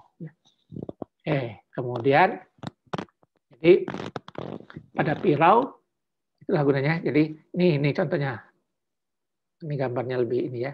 Ini santing. Nah kita tambahkan oksigen. Nah ini juga ini santing ya. Tidak ada proses difusi. Ditambah oksigen masuk ke sini, tapi ini tetap enggak. Sehingga hasil akhirnya tetap hipoksemia. Karena darah yang mengalir sini sama sekali tidak dapat oksigen karena ini dari pirau. Maka bagaimanapun banyaknya oksigen di sini tetap saja ini tidak mendapatkan oksigen. Jadi hipoksemianya enggak teratasi, tetap ada hipoksemia. Mungkin ada sedikit perbaikan, tapi tetap ada hipoksemia. Karena ini tidak dapat oksigen sama sekali. Ya, kita tahu darah vena tidak dapat oksigen, berapa kadar oksigennya? Sekitar 50, ya, jauh di bawah yang seharusnya di atas 80-100. Nah, kemudian gangguan difusi. Ya. Gangguan difusi ini proses difusi pada orang yang normal. Ya. Nah, kalau orang ini sebagian cara mengalir semula tidak ada, ya menjadi tersaturasi oksigen. Nah, kalau ada gangguan difusi, tentu saja darah tidak akan sedikit mendapatkan oksigen. Nah, jadi pada gangguan difusi, bagaimana kita cara melihatnya? Ya, pada gangguan difusi, HDO2-nya meningkat, ya, dan berespon terhadap pemberian oksigen tambahan. Karena kalau kita berikan kan difusi berjalan secara pasif, tergantung ketebalan apapun gangguan difusinya dan perbedaan kadar tekanan oksigen ya di antara alveolar dan arteri. Kalau tekanan oksigen di sini ditinggalkan, walaupun difusi terganggu, dia akan meningkatkan oksigen yang ada di sini. Maka hipoksemianya bisa diatasi. Karena dengan diberikan oksigen di sini, tekanan yang tinggi, kan difusi terjadi perpindahan gas dari tekanan tinggi ke tekanan rendah. Oke. Nah, jadi itu manfaatnya kita mengukur kadar HDO2. Ya. Nah, jadi pada difusi ya, diberikan oksigen lebih tinggi, difusinya menjadi lebih bagus, sehingga dengan demikian hipoksemi bisa diatasi. Ya.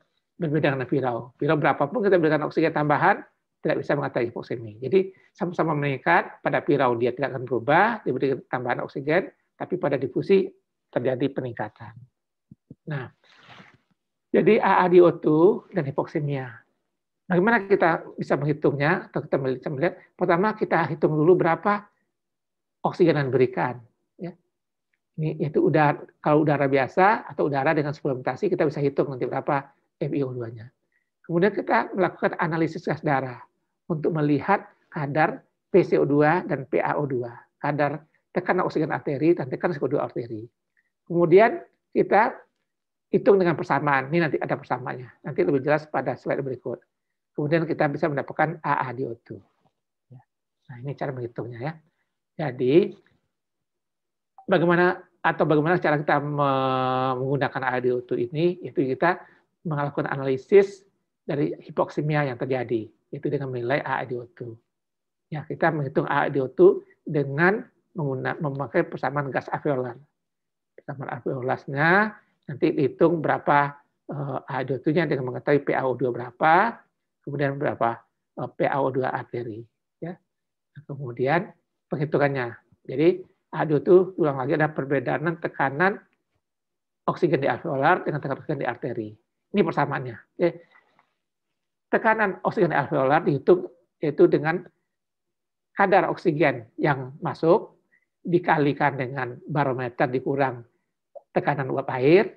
Tekanan barometer ini udah tertentu, tekanan uap air juga tertentu, 47 ini konstan.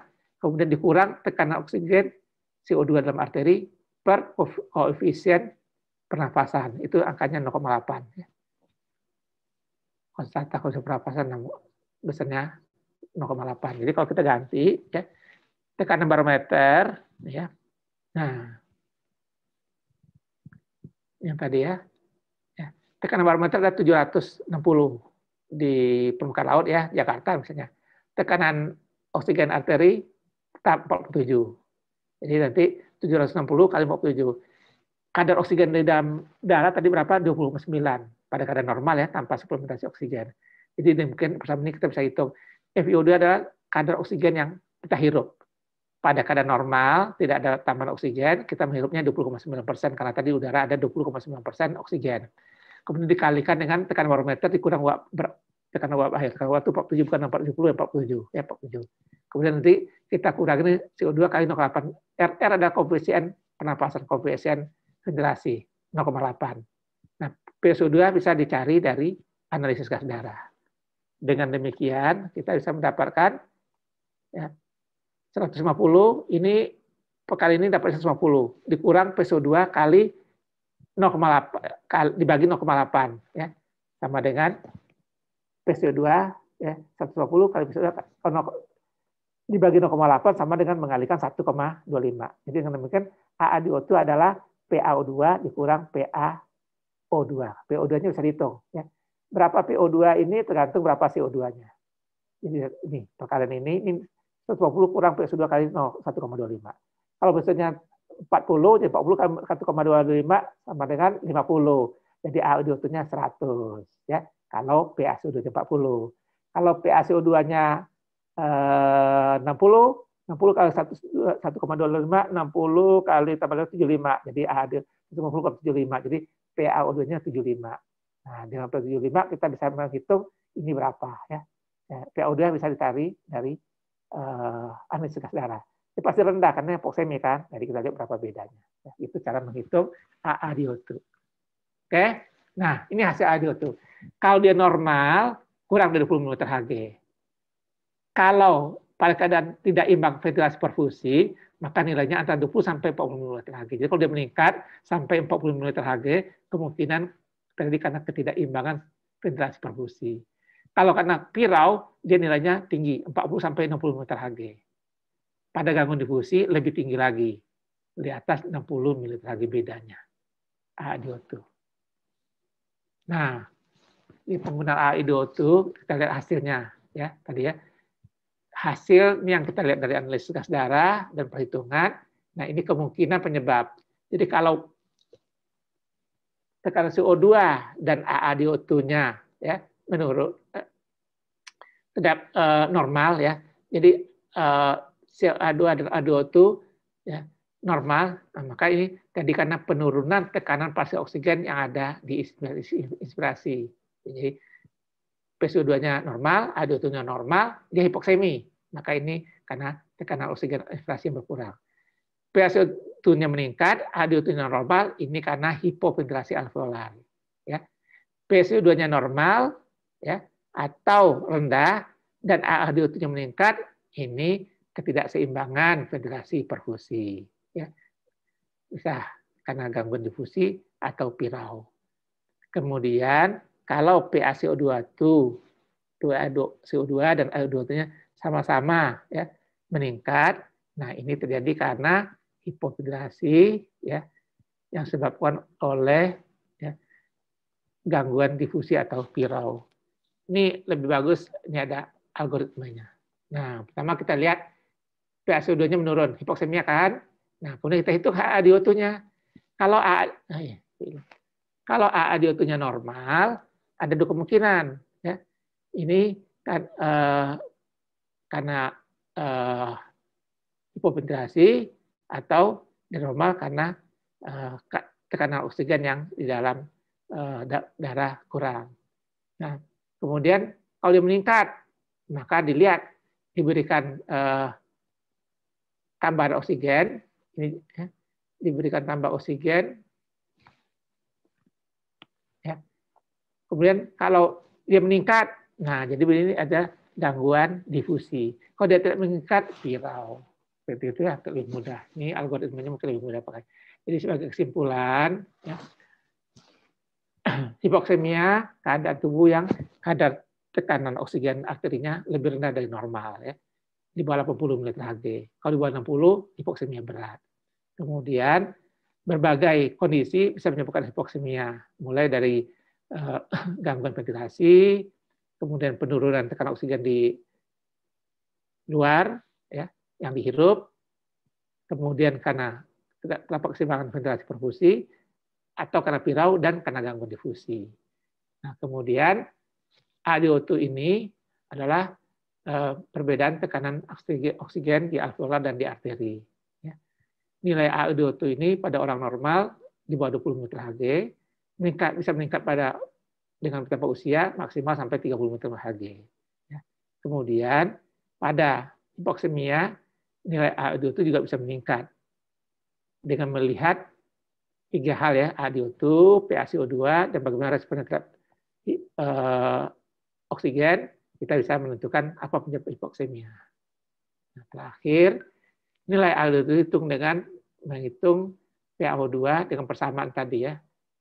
Kemudian sedangkan nilai PaCO2 dan PaO2 didapat dari analisis gas darah arteri.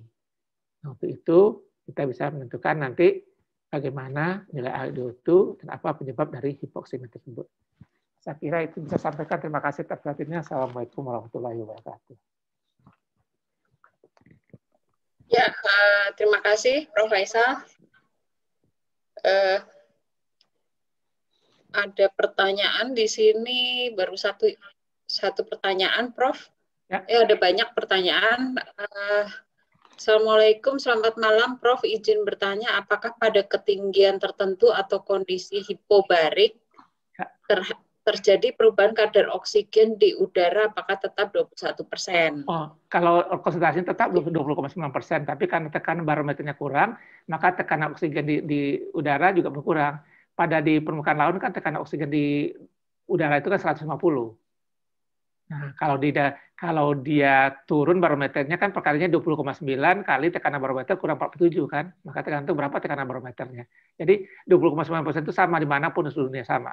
Kecuali ada kebakaran atau apa dia berkurang. Tapi kalau nggak selama dunia ini berhubungan satu sama lain dimanapun seluruhnya tetap 20,9. Mau di laut, mau atas gunung, mau di mana saja sama. Nah, yang membedakan tekanannya bergantung dari tekanan barometer. Ya, oke. Dari Dr. Said Unsiah, ya. Apakah terjadi pergeseran kurva disosiasi bersifat permanen atau tidak?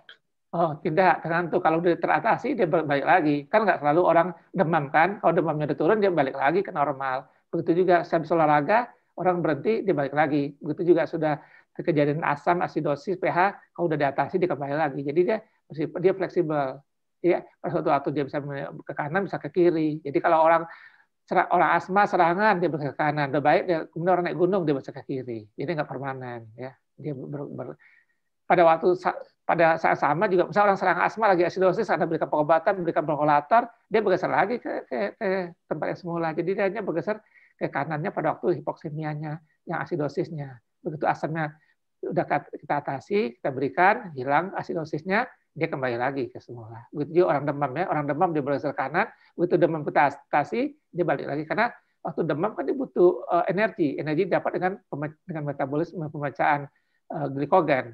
Nah kalau dia nggak demam lagi, nggak perlu lagi oksigen banyak-banyak kan nggak ada yang mau dipecah lagi ya, itu untuk menghasilkan demam kan, jadi dia bergeser lagi ke tempat semula.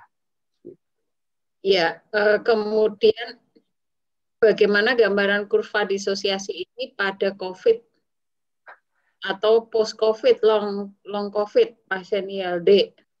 Ya, kita lihat bagaimana kondisinya. Kalau pada waktu COVID, kalau dia hipoksemia, mungkin kurvanya bergeser ke kanan, ya karena keadaan di jaringan kekurangan oksigen. Kan afinitas oksigen Hb terhadap oksigennya berkurang kalau ada COVID. Maka jaringan pasti kurang oksigen, dia akan bergeser ke kanan supaya lebih banyak diberikan oksigen ke jaringan. Pasti seperti demikian. Ya. Apalagi kalau kemudian kita memberikan oksigen, ya. Jadi pada karena COVID, terang dia pasti dia akan bergeser ke kanan. Karena pada COVID kan afinitas sama dengan orang keracunan CO kan. Orang keracunan CO oksigen Hb-nya diikat oleh CO. Jadi oksigennya kurang, sekarang jaringan butuh, maka dia bergeser ke kanan. Apa gunanya bergeser ke kanan? Supaya lebih banyak oksigen itu diberikan ke jaringan. Tujuan seperti demikian. Nah, pada COVID kan oksigen berkurang, apapun penyebabnya. Karena orang ada gangguan. Begitu juga kan orang serang asma, ada sumbatan kan kurang oksigen. Jadi pada semua karena hipoksemia, dia rupanya akan bergeser ke kanan. Oke, bagaimana pasien COVID mendapat antikoagulan? Apakah akan mempengaruhi AAD-UTU, Prof, atau proses ventilasi difusi? Ventilasi perfusi?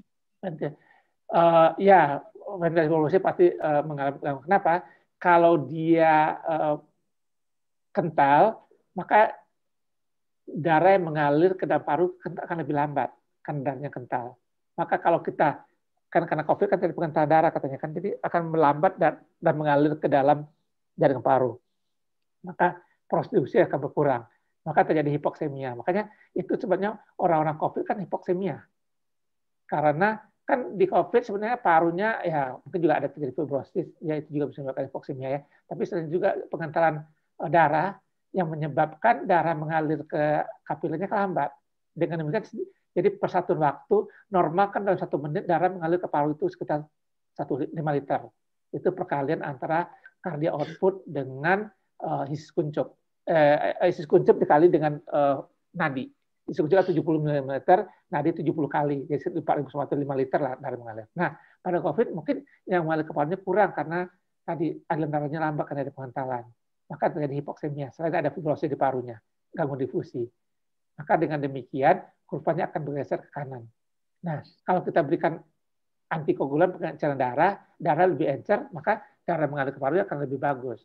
Tapi mungkin tetap ada hipoksemianya karena tadi bukan karena darah mengalir ke parunya berkurang karena pengentalan, tapi karena ada fibrosis di parunya pada COVID. Tetap ada hipoksemia, walaupun kita berikan antikoagulan, biasanya hipoksemianya teratasi, tapi masih belum banyak. Maka kita tetap bisa memberikan oksigen. Yang penting jangan ada pirau ya. Kalau pirau seperti tadi kan tidak ada manfaatnya atau tidak akan berkurang hipoksemia dengan berikan oksigen. Maka pada COVID kan kita bisa berikan oksigen. Kalaupun berat fibrosisnya kita bisa berikan pakai flow aliran cepat oksigen ya nasal. Optiflow nama dagangnya ya. Bisa.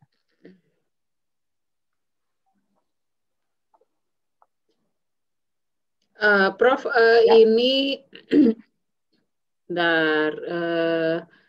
Assalamualaikum Prof, apakah memungkinkan terjadi saturasi lebih 90 dalam aliran darah tetapi terjadi gangguan pelepasan oksigen dari HbO2 ke jaringan sehingga hasil analisis gas darah normal tetapi jaringan mengalami kekurangan pasokan oksigen? Mohon penjelasannya, Prof. Oh, bisa ada keadaan demikian ya. Keracunan ya, Prof. Ya, keracunan bisa ya di jaringan bisa gitu. Jadi walaupun kadar CO2-nya tinggi, tapi karena ada keracunan, jadi jaringan nggak bisa memakai oksigen. Atau ada beberapa keadaan di jaringan yang tidak bisa mendapatkan oksigen. Bisa ada beberapa keadaan. Bisa.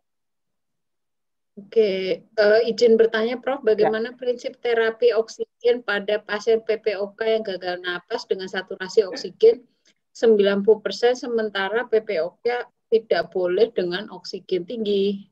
Ya, nanti lebih lanjut pada tadi oksigen, tapi nggak apa-apa saya jawab gini ya. Jadi orang PPOK yang penting ya, dia tidak diberikan oksigen terlalu tinggi. Gini, orang normal ventilasinya terangsang kalau dia terjadi hiperkapnia. Karena begitu CO2 meningkat, terangsang ke otak supaya otak pusat napas kita melakukan perintah untuk mengurangi ventilasi. Maka itu sebabnya kalau kita habis olahraga, kan CO2 menumpuk ya, atau kita habis pada kan tentu CO2 menumpuk, atau kita di ruangan yang banyak orang, kita juga CO2 kan banyak di mana-mana. Jadi kita juga menghisap CO2, kadar CO2 dalam darah kita meningkat. Akibatnya kita hiperventilasi. Maka kita kalau habis olahraga kita hiperventilasi karena untuk ada rangsangan dari darah yang banyak mengandung CO2. Gunanya dengan ventilasi CO2-nya dikeluarkan supaya nanti CO2-nya kembali ke normal, tidak lagi terjadi peningkatan CO2.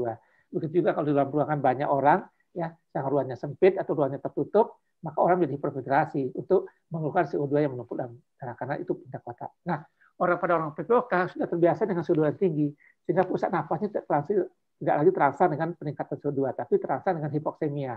Nah, kalau ada hipoksemia, dia bernapas. Maka sebab itu pada orang PPOK nggak boleh berikan oksigen tinggi-tinggi. Begitu tidak lagi hipoksemianya, takut nanti terjadi henti nafas, nggak ada lagi merangsang pusat nafasnya.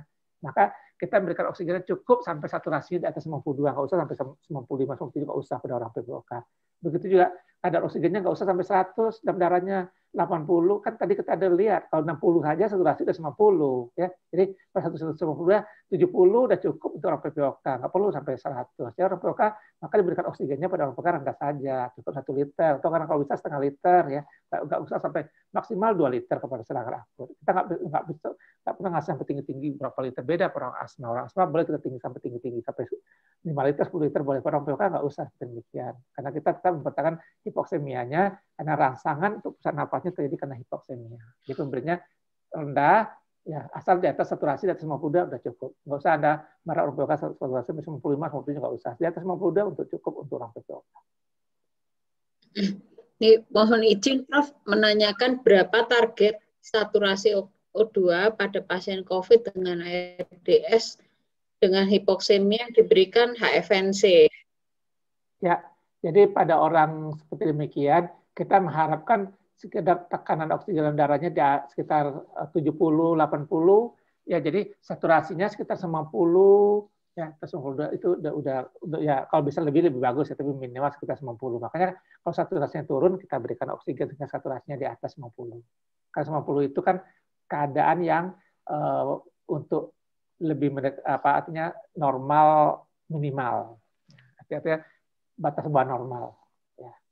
92 dan 92. Ya. Itu orang masih tetap bisa hidup seperti orang biasa. Jadi jangan sampai di bawah 92, 90 lah. Itu batasnya.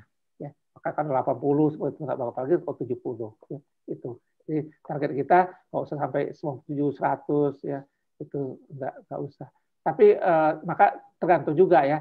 Kalau dia banyak sekali oksigennya yang HB-nya terikat, tidak bisa memenuhi, maka kita perlu agak tinggi saturasinya karena jumlah molekul oksigennya, karena misalkan HB-nya tidak berfungsi ya karena berbagai keadaan. Jadi walaupun saturasinya agak tinggi, tapi kan secara keseluruhan karena gini, kalau HB-nya ada 5 liter dengan saturasi 50% tercukupi, tapi kalau HB yang berfungsi cuma 3 liter, berarti kan untuk mengatasi yang 2 liter yang tidak, jadi kita perlu lebih banyak molekul oksigennya. Jadi saturasi saja tidak bisa menggambarkan keadaan. Makanya ada orang walaupun saturasinya tinggi, tapi dia tetap kekurangan oksigen karena saturasi itu kan jumlah HB yang berkaitan oksigen, tapi kan fungsinya belum tentu seperti demikian. Ya.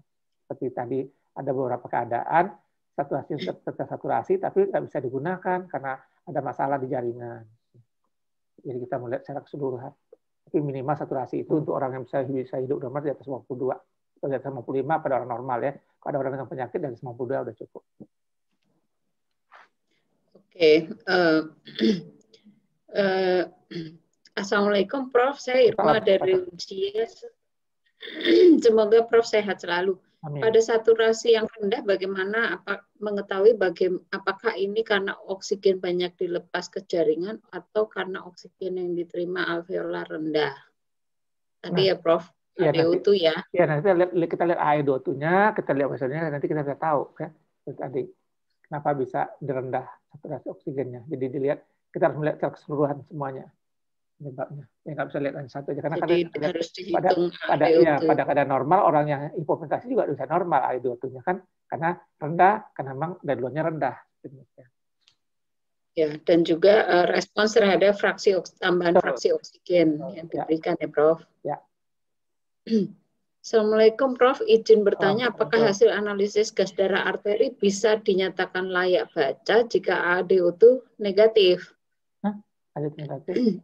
Nggak mungkin negatif dong. ADO2, iya. Nggak bisa.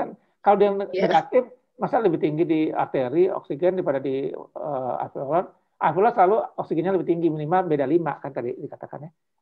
Pada keadaan normal minimal ADO2 5. Jadi ada beda antara alveolar dan arteri itu sekitar 5. Jadi kalau di arteri 90, harusnya di alveolarnya 95. Nggak mungkin di arteri 95, di alveolarnya 90, nggak mungkin kembali. Itu CO yang begitu. Ya, tinggi di alveolar, di arteri, rendah di alveolar. Tapi untuk oksigen selalu lebih tinggi di alveolar daripada di arteri. Minimal bedanya 5. Jadi nggak mungkin ADO2 Mungkin untuk membedakan vena dengan arteri mungkin, Prof.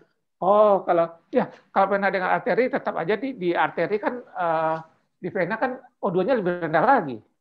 Kan? Lebih jauh. Jadi ADO2-nya lebih tinggi. Jadi nggak bisa dipakai kan, makanya nggak boleh pakai darah vena karena nggak menggambarkan, harus darah arteri.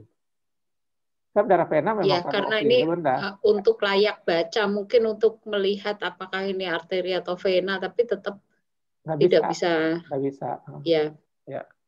Untuk cara arteri ke vena, terusnya Anda yakin betul atau arteri kan caranya begitu tahu speednya dia kan naik dengan sendirinya kan tekanan. Kalau di vena nggak ditarik itu ya.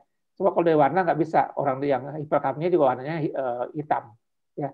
Orang hiposemia juga hitam. Tapi kita bisa melihat waktu kita menaruh siring kita di situ, kalau dia naik dengan sendirinya itu darah arteri. Kalau nggak naik itu biasanya bukan darah arteri. Vena. Jadi yang tahu biasanya ngambilnya, dia melihat enggak ya. Kalau di Jepang itu kan orang pakai siring gelas ya, itu kan otomatis begitu kita tahu di arteri dia naik dengan sendirinya, naik ke atas dengan itu, karena dia bisa bergerak.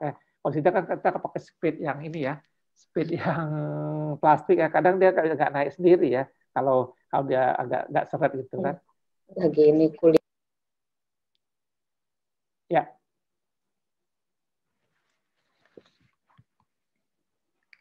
Masih ada?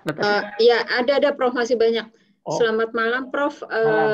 Tadi dikatakan dari Dr. Rizka Unilam, ADO2 meningkat. Tadi dikatakan ADO2 yang meningkat dan tidak respons dengan peningkatan fraksi oksigen, dikatakan ada pirau. Ya, betul. Apakah ada patokan waktu yang bisa kita pakai bahwa fraksi oksigen yang kita naikkan memberi manfaat atau tidak?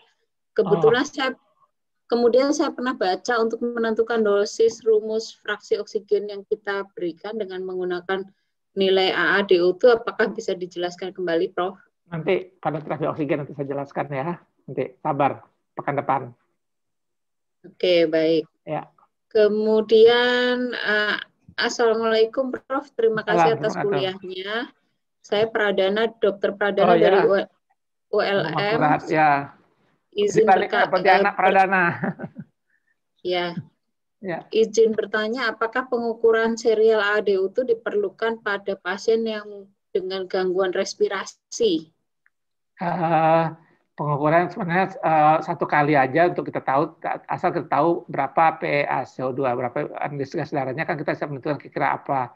Kalau mau dilihat boleh juga sih, karena kan kalau dia karena gangguan difusi, gangguan pirau, itu kan meningkat. Jadi kalau dilakukan serial, kalau dia berkurang, mungkin piraunya sudah teratasi, apa punya difusinya sudah teratasi, boleh saja sih. Sama juga melakukan gas darah. Jadi kalau ADO2 kan ADO2 mudah. Begitu Anda melakukan pemeriksaan analisis gas darah, ADO2 bisa dihitung otomatis. Jadi Anda bisa melihat kalau datanya meningkat kemudian menurun, ya berarti gangguannya berkurang. Ya, apakah gangguan difusinya berkurang, difusi menjadi lebih baik. Misalnya orang dengan edema paru kan ada gangguan difusi. Begitu Anda perbaiki edema parunya, difusinya menjadi lebih baik. Atau orang dengan gangguan yang lain, difusi, misalkan karena pengentalan darah, misalnya kan difusi terganggu karena oksigen untuk masuk ke arterinya, ke dalam sel darah merahnya kan dengan pengentalan darah lebih lambat. Nah, begitu diberikan antikoagulan, darah lebih encer, difusnya lebih bagus, maka ADO2-nya juga akan makin menurun. Jadi ADO2 itu sebenarnya gampang, bukan suatu hal yang artinya tidak memerlukan ekstra selama Anda bisa mencari analisis darah, ADO2 bisa dihitung. Ya, jadi boleh begitu Anda melakukan serial pemeriksaan AGD, itu aja ADO2-nya. Kalau tadi ADO2-nya meningkat menjadi menurun, berarti ada perbaikan apapun gangguannya. Ya, ini masih soal pemberian melalui non-invasif, Prof. Ya. Nanti yang mengenai invasif terapi misalnya dengan ventilasi mekanis mungkin kalau ada waktu lagi. Ya. Ada pertanyaan lain?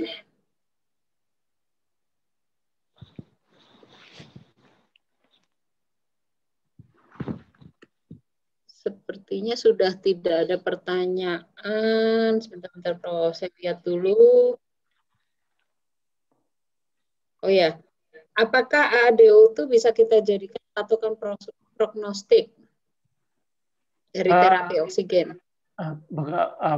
Prognostik tergantung ya, kalau dia pirau atau apa mungkin bisa, atau bukan prognostik sih, tapi mengetahui diagnosis ya. Prognostik kita nggak tahu kan banyak faktor untuk menentukan prognostik kan. Itu kita kan ingin tahu penyebabnya apa sih, sehingga kita bisa melakukan memberikan pengobatan, kita tahu oh kalau begini kemungkinan berasnya kurang, kalau begini akan begini, seperti demikian. Jadi sebagai prognostik ya, tapi yang terang dia untuk lebih banyak untuk menunjang penyebab diagnosis ya. Prognostik juga bisa juga kalau dalam hal misalnya dia pirau, kalau piraunya nggak atasi, prognostiknya tetap buruk. Kalau misalnya nggak respon yang pernah oksigen apapun ini kan karena pirau, jadi kita nggak bisa, prognostiknya nggak begitu bagus kalau piraunya nggak diatasi. Tapi lebih banyak sih itu diagnostik ya kalau menurut saya. ADO2 kan kita nggak bisa, kalau ADO2 meningkat prognostiknya lebih buruk belum tentu. Kalau ADO2 normal prognostiknya lebih baik ya belum tentu juga, tergantung kan. Makanya kan untuk diagnostik lebih banyak ADO2. Responnya baru untuk prognostik kali. Kalau responnya nggak bagus, ya prognostiknya kurang bagus. Kalau responnya baik, berarti prognostiknya baik. Itu yang barangkali bisa ya. Jadi serial mungkin bisa dipakai prognostik. Kalau dia menjadi membaik, ya berarti prognostiknya lebih bagus dibandingkan udah diberikan apapun usaha tindakan pengobatan kita berikan, dia nggak memberikan respon, nah mungkin prognostiknya nggak bagus. Tapi melihat satu nilai saja belum bisa kita menentukan prognostik karena kan tergantung dari penyebabnya. Oke, baik, Prof. Mungkin apakah ada pertanyaan lain nih? Silakan kalau masih ada. Terima kasih, Prof, atas penjelasannya. Sama-sama, ya, makasih. Ya, mungkin ini dulu. Sepertinya tidak ada pertanyaan lain. Di kesempatan ini karena banyak sekali dokter PDPI junior, maksudnya anggota PDPI junior ya PPDS, Prof. Oh ya, ya. Juga ya. Anggota PDPI yang lain yang hadir di sini. Apakah boleh kita mungkin sambil berkumpul karena banyak juga anggota PDPI yang sakit ya, Prof. Oh ya, ya. Apakah boleh kita memintakan doa mungkin bisa dipimpin oleh dokter, boleh Dokter Said? Ya, ya, Said atau Dokter Yanuar. Yanuar mana? Fajar, ada? Ya, Yanuar kita, Prof. Mungkin untuk berdoa karena banyak sekali yang sakit, semoga sembuh. Dan ya, juga, ada yang di Pekanbaru, ada yang di Solo, ada yang di Jambi. Saya dengar ada yang di. Ya, bukan hanya staf peserta PPDS juga, tapi juga staf dan juga dokter paru lainnya. Apakah mungkin bisa dipimpin doa? Siapa yang mau memimpin atau Dokter Sarifudin ini ada? Ya, ini deh volunteer siapa? Siapa lagi yang mungkin bisa di-unmute Dokter Rizky? Rizky Akaputra ya? Dokter Rizky Tantular. Oh, Rizky Tantular. Sudah, Dokter Sita. Oh, ya. Sudah. Dokter siapa ya? Siapa yang berdoa? Dokter Said? atau Dr. Januar?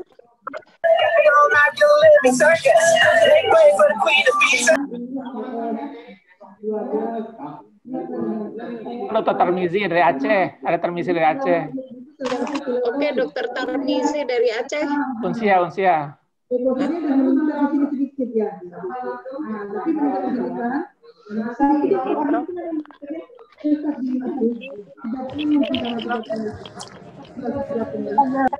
Ya, silakan. Siapa yang memimpin? Ya, siapa yang memimpin ini? Dokter Sarifudin. Dokter izin dok. Ya. Dokter siapa? Dok izin dok. Baik dok. Oh iya Dokter Said ya, Dokter Said silakan. Ini mungkin yang lain bisa di mute dulu. Nah, yang lain tolong di ini dulu ya, jangan mengganggu. Ya. Dokter Said. Ya, yang lain bisa di mute dulu. Tapi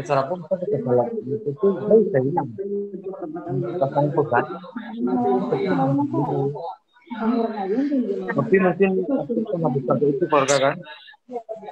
Amin. Silakan, Dokter siapa Dokter Said ya, silakan. Baik dok, dokter. Terima kasih banyak atas kesempatannya dok.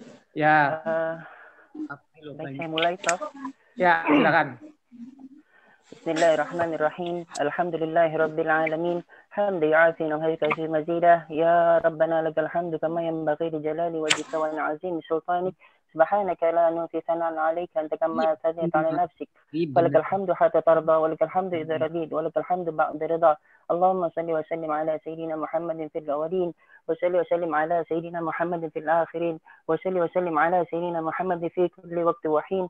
وصلي وسلم على سيدنا محمد حتى ترث الأرض ومن عليها وأنت خير الوارثين اللهم إنا نستفزك ونستودعك دياننا وأبداننا وأنفسنا وأموالنا وأهلنا كل شيء أعطيتنا اللهم اجعلنا في كنافك وأمانك وإيادك وجوارك من كل شيطان مريد وجبار عنيد وذي بغي وذي حسد ومن شر إنك على كل شيء قدير اللهم تقبل منا صلاتنا وصيامنا وركوعنا وسجودنا وقعودنا وتضرعنا وتخشعنا وتعبدنا برحمتك ya arhamar rahimin.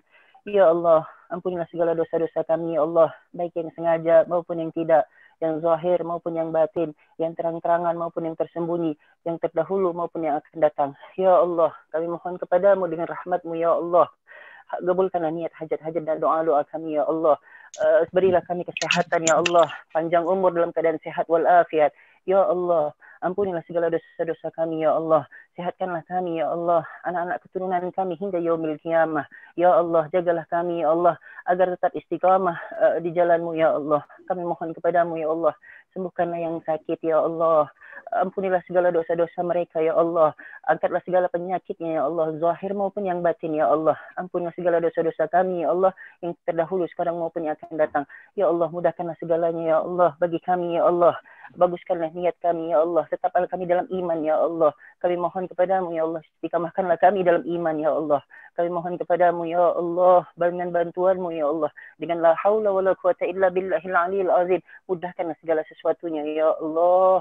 Kami mohon kepadamu, jagalah iman kami ya Allah, dan keturunan-keturunan kami hingga yaumil qiyamah. Sahabat-sahabat kami, guru-guru kami, tetangga-tetangga kami yang pernah melihat kami dan kami pernah melihatnya, pasien-pasien kami ya Allah, yang terdahulu, sekarang maupun yang akan datang. Kami mohon kepadamu ya Allah, sebab Engkau Maha Pengasih lagi Maha Penyayang dan Maha Pengampun doa. Wassallallahu ala sayyidina maulana Muhammad nabil ummi wa ala alihi wasallam. Subhana rabbika rabbil izzati amma yasifun wa salamun alal mursalin. Alhamdulillahi rabbil alamin. Al-Fatihah.